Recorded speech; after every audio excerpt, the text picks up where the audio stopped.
لا حول ولا قوة إلا بالله العلي العظيم. أعوذ بالله من الشيطان اللعين الرجيم. بسم الله الرحمن الرحيم. الحمد لله رب العالمين، والعاقبة لأهل التقوى واليقين، والجنة للمؤمنين والموحدين، والنار للعاسين والكافرين. الصلاة والسلام على مولانا ومولى الثقلين، محبوب رب المشرقين والمغربين، أبي القاسم محمد اللهم صل على محمد وعلى آله الطيبين الطاهرين المعصومين المنتجبين المنتخبين، ولعنة الله على أعدائهم وقتلتهم وغاسبي حقوقهم ومنكري فضائلهم ومسائبهم وشجاعتهم وعظمتهم وسخاوتهم أجمعين من يومنا هذا إلى قيام يوم الدين. أما بعد، فقد قال الله الحكيم في كتابه الكريم. بسم الله الرحمن الرحيم. كل من عليها فان، ويبقى وجه ربك ذو الجلال والإكرام. صلوات محمد وآل محمد. اللهم صل على محمد حضرات اکرام قدر، معزز سامعین اکرام،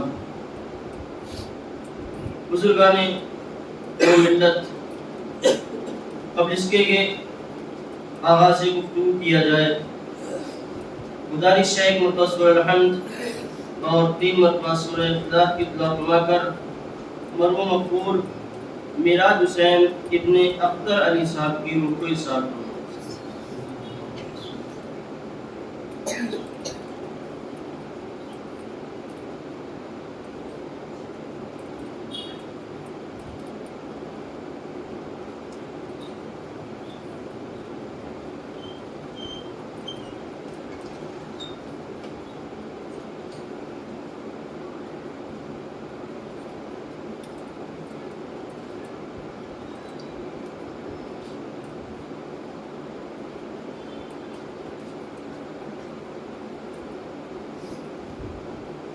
صلوات محمد وآل محمد. اللهم صل على محمد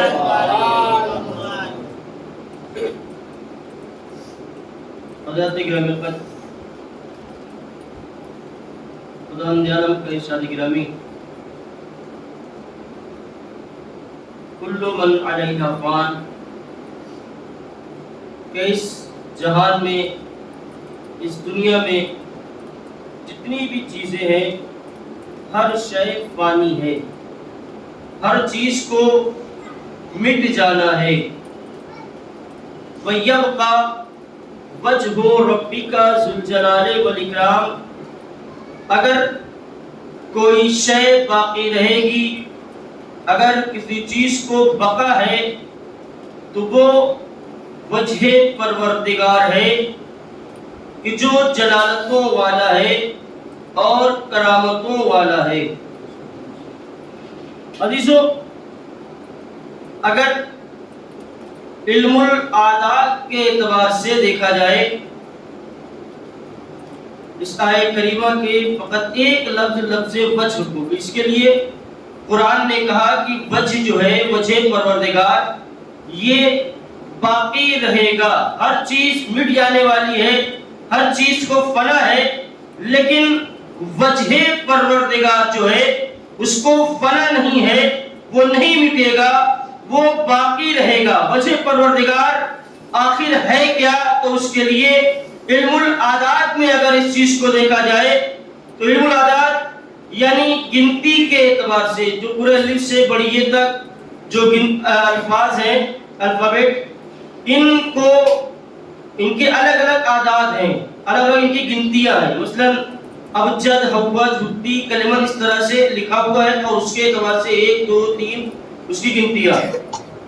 تو یہ علم الاعداد. اور جو دعا تعویذ وغیرہ جو کرتے ہیں وہ بھی مثلا نام کے ذریعے سے جو عدد نکالتے ہیں وہ یہی ہوتے ہیں، یا خود 786 110 اور 92 وغیرہ جو اعداد ہیں یہ بھی علم الاعداد، یعنی نام کے عدد.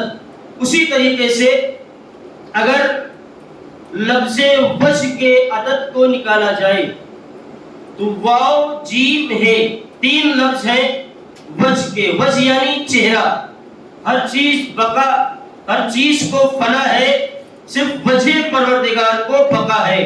تو عزیزو واو علم الاعداد کے اعتبار سے اس کے 6 عدد ہوتے ہیں، یعنی اس کی جو گنتی ہوگی وہ 6.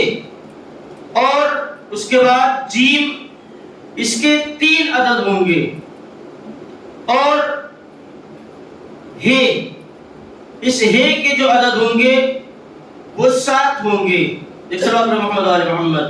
اللہم صلی علی محمد وعلی محمد. واو جس کے عدد 6 ہیں، جیم کہ جس کا عدد 3 ہے، اور ہے کہ اس کا عدد 5 ہے.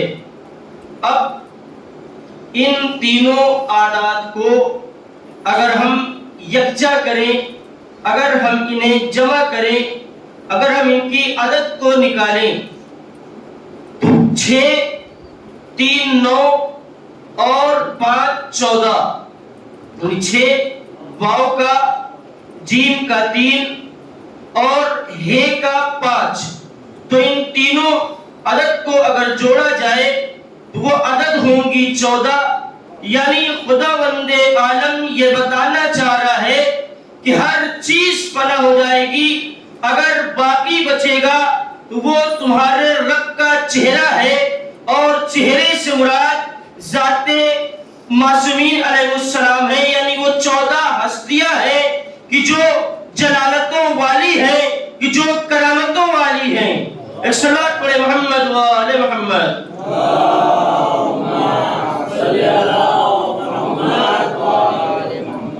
عزیزو، موت ایک ایسی امر یقینی ہے کہ جس سے کوئی انکار نہیں کر سکتا، چاہے وہ خدا کو مانتا ہو نہ مانتا ہو، لیکن اسے موت کا یقین بہرحال ہے. کسی بھی مذہب و ملت کا کیوں نہ ہو، چاہے مسلم ہو، غیر مسلم ہو، عیسائی ہو، یہودی ہو، کوئی بھی ہو، لیکن ہر ایک کو موت کا یقین ہے. اور یہ موت کا جو یقین ہے تو انسان، جب ہمیں موت کا یقین ہے تو ہمیں چاہیے کہ ہم اپنی موت کو ایسا بنائیں، اپنی موت کو ایسا تیار کریں کہ ہماری موت ہمارے لیے آسان ہو، ہماری موت ہمارے لیے مشکل نہ بنے. کیونکہ تاریخ کے اندر موجود ہے کہ یہ موت 2 طرح کے انسان کے اوپر وارد ہوتی ہے. ایک موت وہ ہے کہ جس کے لیے ارشاد ہوا کہ موت انسان کے جسم سے روح اس طرح سے نکلتی ہے کہ جیسے کسی خاردار پیڑ کے اوپر ریشم کے کپڑے کو رکھ کر کھینچا جائے. یعنی انسان کی روح اتنی اذیت سے نکلتی ہے کہ اسے پورے جسم کے اس کے قیمے ہو جاتے ہیں. اور دوسری جو بیان ہوئی روح کے نکلنے کی کیفیت وہ یہ ہے کہ جب انسان کے جسم سے روح نکلتی ہے تو اس طرح سے نکلتی ہے کہ جیسے پھول سے خوشبو نکل جائے. عزیزو، ہمیں اپنی موت ایسی ہی بنانی ہے کہ موت آ جائے، فرشتہ آ جائے، روح قبض کرے، ہماری نگاہ ہماری نگاہ کے سامنے ہمارا محبوب ہو، ہم علی کی زیارت کر رہے ہو، فرشتہ روح بھی قبض کر لے، ہمیں پتہ بھی نہ چلے۔ ایک صلاۃ پڑھے محمد و آل محمد۔ علی مولا علی مولا زمین بولی فلک بولا، علی مولا علی مولا ستارہ ٹوٹ کر بولا، علی مولا علی مولا فرشتے عرش پہ بولے، علی مولا علی مولا عزادار فرش پہ بولے، علی مولا علی مولا لگے جب ہے دری نعرہ، علی مولا علی مولا ناری حیدری۔ تو عزیزو، اب پتہ کیسے چلے کہ موت کا مزہ کیا ہے، موت کیسی ہے؟ تو اگر اسے معلوم کرنا ہے تو وہ راہ کربلا میں جب امام حسین کربلا جا رہے تھے، راستے میں امام حسین کی زبان سے ایک جملہ نکلا، انا للہ و انا الیہ راجعون۔ اس جملے کو جب جناب علی اکبر نے سنا تو فوراً آپ نے کہا کہ بابا جان، اس وقت آپ نے اس جملے کو کیوں ارشاد فرمایا؟ بابا کیا ہم حق پر نہیں ہیں کہ جو آپ نے یہ جملہ ارشاد فرمایا؟ تو عزیزو، امام نے ارشاد فرمایا کہ بیٹا اگر ہم حق پر نہ ہوں گے تو پھر کون حق پر ہوگا؟ اور عزیزو، اس کے بعد دوسرا مرحلہ کہ جب امام حسین فہرست شہداء بیان کر رہے تھے، سب کے نام امام حسین نے لیے، حتیٰ کہ جناب علی اصغر کا نام بھی لیا گیا۔ جناب قاسم بلند ہوئے اور کہتے ہیں کہ چچا جان، کیا ہمارا نام فہرست شہادت میں نہیں ہے؟ اس لیے کہ علی اصغر جو سب سے کم سن بچہ ہے، اس کا نام بھی فہرست میں ہے، کیا اشقیاء خیمے میں آ جائیں گے؟ تو امام حسین نے کہا کہ بیٹا اشقیاء خیمے میں نہیں آئیں گے، بلکہ میں علی اصغر کو لے کر میدان میں جاؤں گا۔ اب اس کے بعد امام نے جناب قاسم سے سوال کیا، اے قاسم یہ بتاؤ کہ موت تمہارے نزدیک کیسی ہے؟ اس لیے کہ جناب قاسم نے خود سے اظہار شہادت کو بیان فرمایا کہ چچا جان کہ ہمارا نام فہرست شہداء میں نہیں۔ تو امام نے فوراً سوال کیا کہ یہ بتاؤ کہ موت تمہارے نزدیک کیسی ہے؟ تو جناب قاسم فرماتے ہیں الموت عندی احلی من العسل، کی چچا جان موت ہمارے نزدیک شہد سے زیادہ شیرین ہے۔ اور جناب قاسم نے اس جملے سے واضح کر دیا کہ اگر انسان حق پر ہو اور حق پر رہتے ہوئے، امام کے رکاب میں رہتے ہوئے اگر اسے موت آ جائے تو وہ موت شہد سے زیادہ شیرین ہوتی ہے۔ ایک صلاۃ پڑھے محمد و آل محمد۔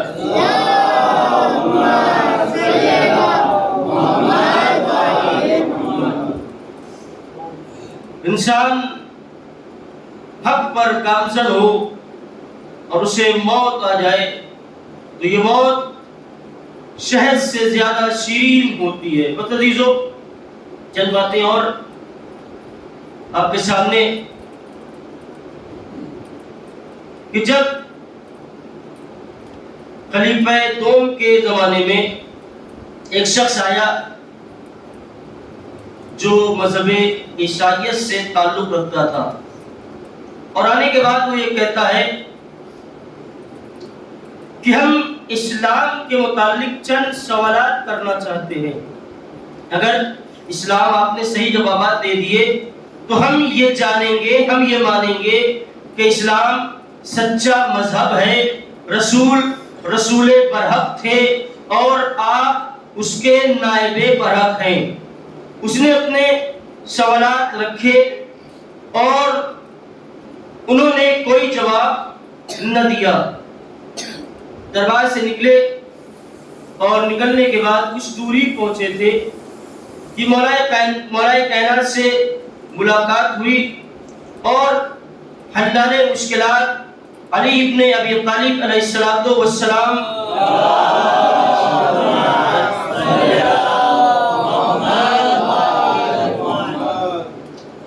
تو اس وقت جب علی سے ملاقات ہوئی ان عیسائیوں کی تو مولا کائنات نے بعد السلام ان سے آنے کا سبب پوچھا، کیونکہ بڑا سا عجیب سے لگ رہے تھے کیونکہ وہاں کے تھے نہیں، دوسری جگہ کے تھے، لہذا شکل و صورت کے اعتبار سے تھوڑا سا الگ لگ رہے تھے. تو مولا کائنات نے سبب پوچھا آنے کا، تو انہوں نے سبب بتایا کہ ہم چند سوالات لے کر کے دربار میں گئے تھے کہ ہمیں جس کا جواب نہیں ملا.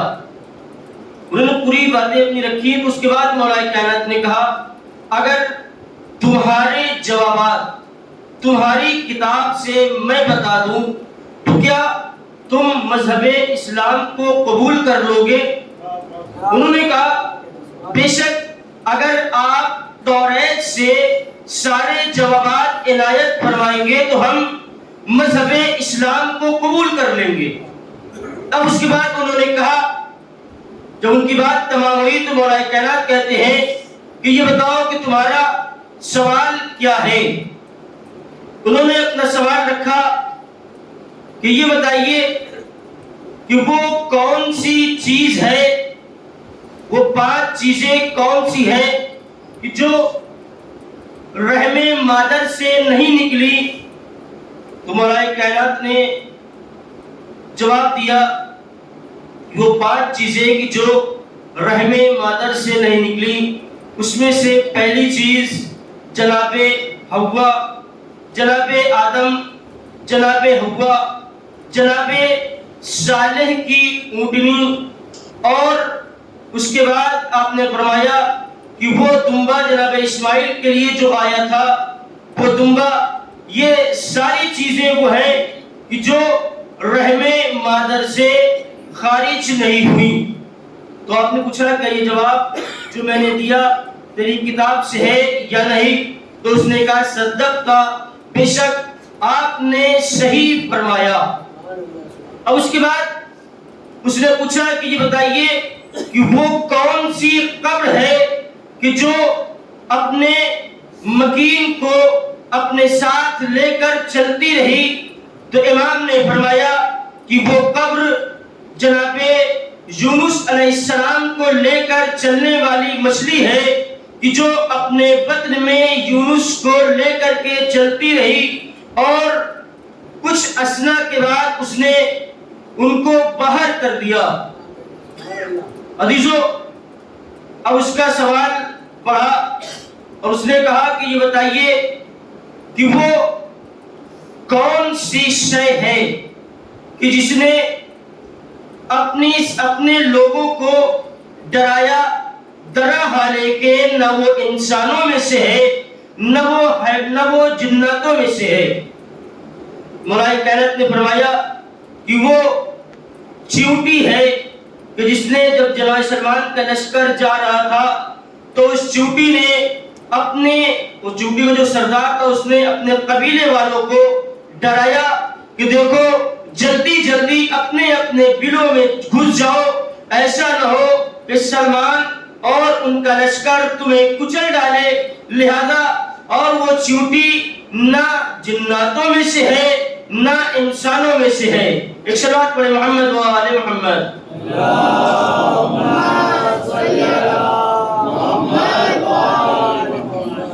تو عزیزو، یہ ہے علم مولا کائنات. جب اپنے سارے سوالوں کے صحیح جوابات انہیں مل گئے تو مولا کائنات کے ہاتھوں پر انہوں نے کلمہ پڑھا اور کلمہ پڑھ کر اسلام قبول فرمایا. علم مولا کائنات کا کیا کہنا کہ خود جس نے منبر پر بیٹھ کر سلونی کا دعویٰ کیا ہو، اور فقط دعویٰ سلونی نہیں کیا بلکہ جو آتا رہا اس کو جوابات دیتے رہے. جس انداز سے سوال کیا گیا اس انداز سے مولائے کائنات نے جواب دیا. اور عزیزو، اگر ہمیں ذات امیر المومنین کو پڑھنا ہے تو ہمیں اس کے لیے قرآن کا سہارا لینا ہوگا، اس لیے کہ ذات علی وہ ذات ہے جس کے لیے خود رسول نے ارشاد فرمایا کہ العلی مع القرآن والقرآن مع العلی. علی قرآن کے ساتھ ہے اور قرآن علی کے ساتھ ہے. عزیزو، اگر دونوں میں تماثل دیکھنا ہو، دونوں میں مماثلت دیکھنا ہو تو اس انداز سے دیکھا جا سکتا ہے کہ قرآن وہ کتاب ہے خداوند عالم کی کہ جسے خدا نے نازل کیا.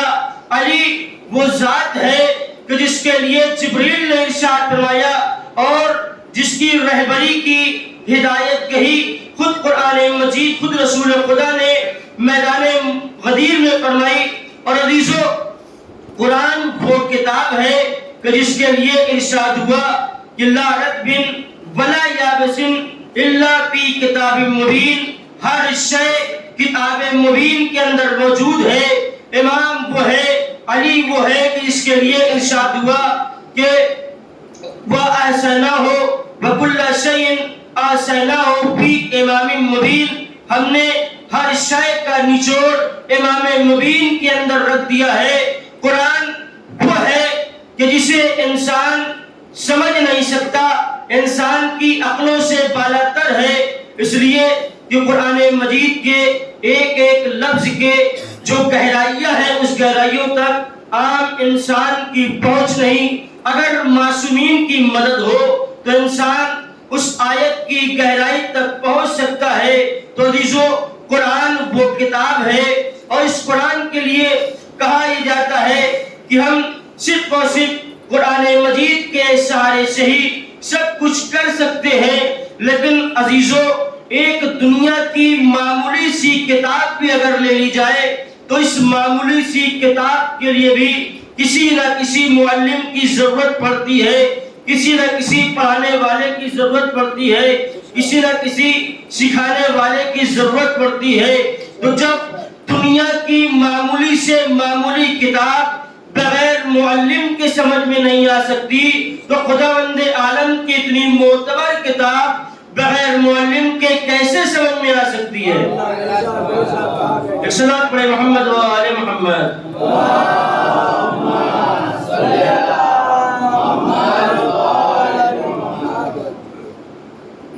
کتاب وہ ہے کہ جس کا مقابلہ کوئی نہیں کر سکتا، اس لیے کہ 1400 سال پہلے قرآن مجید نے دعویٰ کیا تھا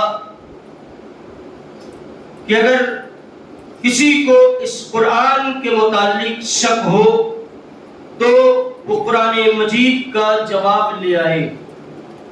صرف اتنا ہی نہیں، قرآن نے آگے بڑھ کر کہا کہ اگر تم پوری قرآن کا جواب نہیں لا سکتے تو تم قرآن مجید کی کسی ایک سورے کا جواب لے آؤ. اور عزیزو، قرآن نے تیسری منزل پر کہا کہ اگر تم پورے قرآن کا جواب لانے پر قاصر ہو، اگر تم قرآن مجید کی کسی ایک سورے کا جواب نہیں لا سکتے تو تم جناتوں، انسانوں سب کو مل کر اگر قرآن مجید کا جواب لانا چاہتے ہو تو قرآن مجید کی ایک آیت کا جواب لے آؤ. لیکن عزیزو، آج تک قرآن مجید کا جواب نہ آ سکا اور قرآن مجید کی آیتوں، سوروں کا جواب نہ آنا خود قرآن مجید کے معجزہ ہونے کی دلیل ہے.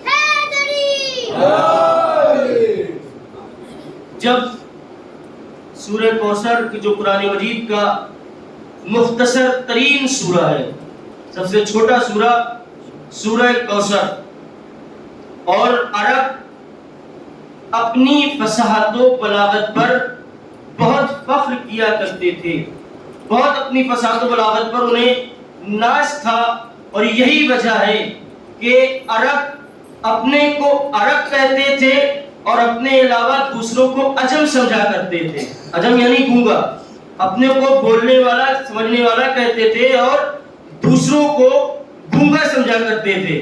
لہذا عزیزو، جب سورہ کوثر کا نزول ہوا اور سورہ کوثر خانہ کعبہ کی دیوار پر آویزہ کر دی گئی، لا کر کے لٹکا دی گئی، کیونکہ اس وقت ہوتا یہ تھا کہ جب کوئی اچھے اشعار کسی کو ہوا کرتے تھے تو وہ اپنا اچھا شعر خانہ کعبہ کے پاس لا کر لٹکا دیا کرتا تھا، جب تک اس شعر کے مقابلے میں کوئی دوسرا اس سے اچھا شعر نہیں آتا تھا، اس وقت تک یہ وہاں پر ایسے ہی لٹکا رہتا تھا۔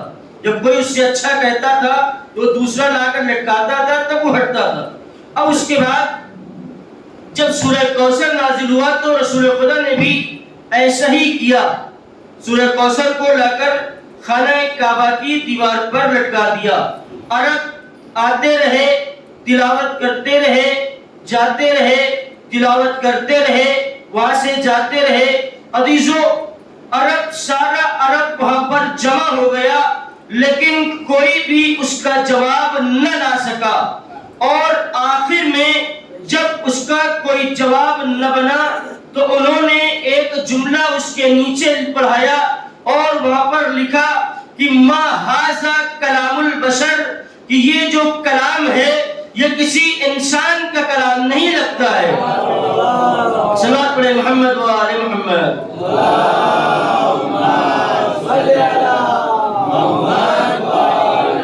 یہ ہے قرآن مجید کا معجزہ۔ اور عزیزو، انسان جب تک اس کے جسم میں جان ہے اس وقت تک وہ کلام کرنے کی طاقت رکھتا ہے، لیکن جب انسان کے جسم سے سر کو جدا کر دیا جائے تو اب وہ کلام کرنے کے لائق نہیں رہتا، لیکن فقط ذات امام حسین ہے کہ جو نوک نیزہ پر بلند ہے لیکن تلاوت قرآن مجید کرتے جا رہے ہیں۔ حضرت الزہرا، خدا آپ کو کوئی غم نہ دے سوائے غم مظلوم کربلا کے۔ عزیزو، جب کربلا میں یکے بعد دیگرے شہادت نوش فرماتے رہے، کبھی اصحاب، کبھی انصار، جب اقربا کی باری آئی، کبھی قاسم، کبھی اون محمد، کبھی عباس، سب جامع شہادت نوش کر رہے ہیں۔ آخر میں جب جناب علی اکبر اجازت لینے کے لیے آئے ہیں تو امام حسین نے جناب علی اکبر سے ایک جملہ کہا، بیٹا ہم سے زیادہ تم پر حق تمہاری پھوپھی کا ہے، اس لیے کہ تمہاری پھوپھی نے تمہاری پرورش کی ہے، تمہاری پھوپھی نے تمہیں پالا ہے۔ اور عزیزو، ایک جملہ اور بتا دیں کہ جناب علی اکبر نے آج تک آخری دم تک امام حسین سے کوئی سوال نہیں کیا۔ کیوں؟ اس لیے کہ جناب زینب جناب علی اکبر کی ساری خواہشوں کو پورا کر دیا کرتی تھی۔ جناب علی اکبر جناب زینب کے پاس گئے، اجازت طلب کیا، اور اجازت لینے کے بعد بابا کے قریب آئے اور کہا بابا پھوپھی نے اجازت دے دی ہے۔ امام حسین نے اجازت دی، اللہ جانے کس دل سے امام نے علی اکبر کو اجازت دی، اس لیے کہ تاریخ کہتی ہے کہ جب اجازت دے دی، اجازت دینے کے بعد علی اکبر کے پیچھے پیچھے امام دوڑتے ہیں.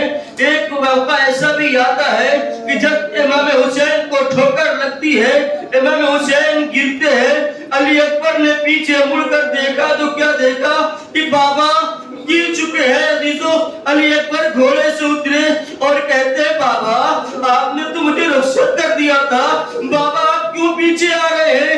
علی اکبر سے امام نے صرف ایک جملہ کہا, بیٹا اگر تم صاحب اولاد ہوتے تو تم یہ جملہ نہ کہتے. ایوب الزہرا, خدا کو کوئی غم نہ دے سوائے غم مظلوم کربلا کے. جناب علی اکبر میدان میں پہنچتے ہیں اور میدان میں ایسی جنگ کرتے ہیں. تاریخ کہتی ہے کہ ادھر امام حسین خیمے کے اوپر جناب علی اکبر کی جنگ کا منظر دیکھ رہے ہیں, ادھر جناب لیلا جناب امام حسین کے چہرے کو دیکھ رہی ہے. اسی اسنا میں علی اکبر کے سامنے ایک نامی پہلوان آتا ہے. امام حسین کا چہرہ کیسے ہی اترا. جناب لیلا نے پوچھا, اے میرے آقا کیا وجہ ہے؟ عزیزو, یہاں لیلا سے امام حسین کہتے ہیں کہ میں نے سنا ہے کہ ماں کی دعا بیٹے کے حق میں جلدی قبول ہوتی ہے, لہذا فوراً دعا کے لیے ہاتھ اٹھاؤ. جناب لیلا نے دعا کے لیے ہاتھ اٹھایا. بارے الہ تجھے واسطہ ہے محمد آل محمد کا, بارے الہ جناب یوسف کو یعقوب سے ملانے والے میرے فرزند کو مجھ سے ملا دے, ابھی دعا قبول ہی ہوئی تھی. عزیزو, جناب علی اکبر در خیمہ پر آ گئے اور آنے کے بعد ایک سوال کرتے ہیں. وہ بیٹا جس نے اپنے باپ سے کوئی سوال نہیں کیا, آخری وقت میں ایک سوال کیا, بابا جان اگر ایک قطرہ آب مل جائے تو میں اشقیہ کو بتا دوں. ایوب الزہرا, امام حسین کہتے ہیں بیٹا پانی تو نہیں ہے لیکن ہاں ہماری زبان اپنے دہن میں لے لو. عزیزو, جیسے ہی علی اکبر نے امام حسین کی زبان کو لیا, فوراً اپنا منہ پیچھے کر لیا اور کہتے ہیں بابا آپ کی زبان میں کانٹے پڑے ہوئے ہیں. ایوب الزہرا, خدا کو کوئی غم نہ دے سوائے غم مظلوم کربلا کے. عزیزو, امام حسین علیہ السلام سے جناب علی اکبر رخصت ہو کر دوبارہ جب میدان میں آئے, ایسی جنگ کی تاریخ کہتی ہے کہ کوفے کی جناب علی اکبر جنگ کرتے جاتے ہیں. ایک موقع وہ آیا کہ جب جناب علی اکبر گھوڑے کی زین پر سنبھل نہ سکے, زین سے زمین پر تشریف لائے. عزیزو, جناب علی اکبر کے سینے میں ایک نیزہ آ گیا. جناب علی اکبر نے آواز دی, علیکم منی السلام, بابا آپ پر آخری سلام ہو. علی اکبر کی آواز پر امام حسین اکبر کے سرانے پہنچے. کیا دیکھتے ہیں کہ بیٹا ہے کہ جو اپنی رگڑ رہا ہے. عزیزو, امام حسین نے دیکھا ایک ہاتھ علی اکبر کا سینے کے اوپر ہے. کہا بیٹا کیا ہے, کیوں سینے پر ہاتھ رکھے ہو؟ علی اکبر نے کہا بابا سینے میں برچی کی انی ہے. علی اکبر کی برچی کی انی کو امام حسین نے ہاتھ لگایا, نظر کر رک کیا. بابا در خیبر کا اکھاڑنا آسان ہے, بابا بیٹے کے سینے سے برچی کی انی کا نکالنا مشکل ہے. ایوب الزہرا, جناب علی اکبر کے سینے سے امام حسین نے برچی کی انی کھینچی. اب جو برچی کی انی کھینچی, انی کے ساتھ اکبر کا کلیجہ باہر آ گیا, خون کا فوارہ روا.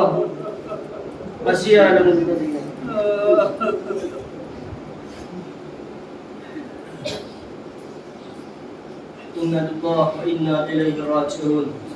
رضا بقضائه وتسليما بأمره. برکاتی واسطہ محمد علی محمد کا جملہ حاضرین کی تمام جائز حاجات کو پوری فرما.